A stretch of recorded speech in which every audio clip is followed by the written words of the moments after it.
Well, I'm Sergeant Major James Meyers. I'm with the 22nd Battalion, Virginia Infantry, Company G.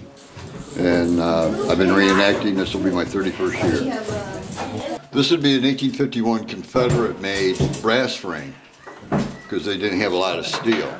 So they'd make brass frame pistols. This is a copy of a Colt.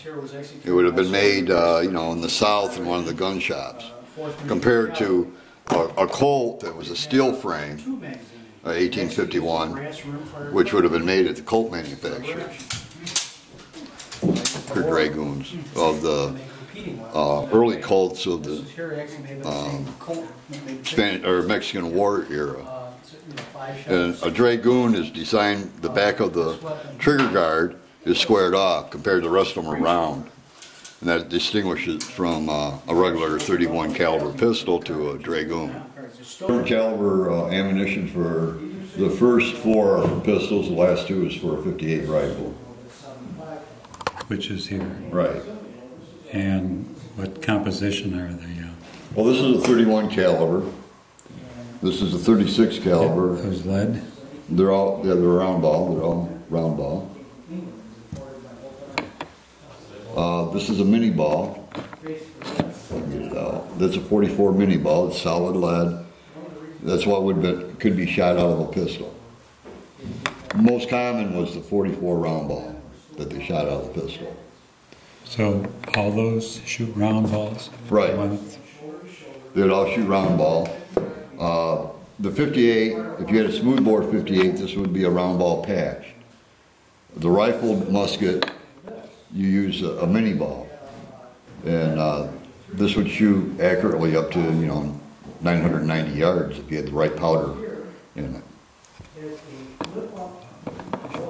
And of course, they had all sorts of ammunition for different kinds of weapons. There was 69 calibers, or there was 54 calibers, and there was probably 20 or 30 different ammunitions variations on both sides of the Civil War. These are the most common that would have been used. Would have been the 58 Enfield or Springfield, and the 44 and the 36 and 31 caliber pistols. Yeah, and he said, well, it's okay, but when we submitted this to the War Department, he said the men are going to waste bullets. They're going to waste bullets. So they didn't buy them. So they still said the United States government didn't start buying. Out. I got some of his stuff. So. Wow. He's a good person to know. This is like Martin's collection. Oh my goodness. Now this saber is original. This is a Louisiana officer saber.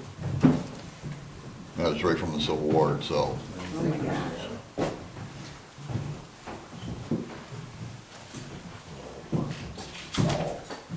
Don't know the officer's name? No. I bought it at a flea market for $35, and it's probably worth a little over $3,000 for it. That's great. That's awesome. It's one of them finds that you don't know about until after you get it. You start looking at it real close. And That has the detail around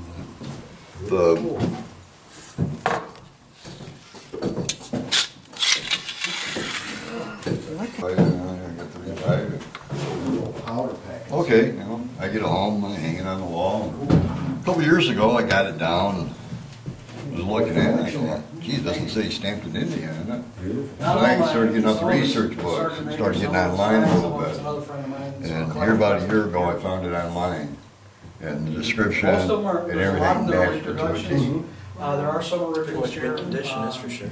It's in fairly good condition. It's got, there's a little bit of rust on it. This one here, and this one here. In Batavia, New York, there's Philament Tracy, Major Philament Tracy. His uncle was a judge.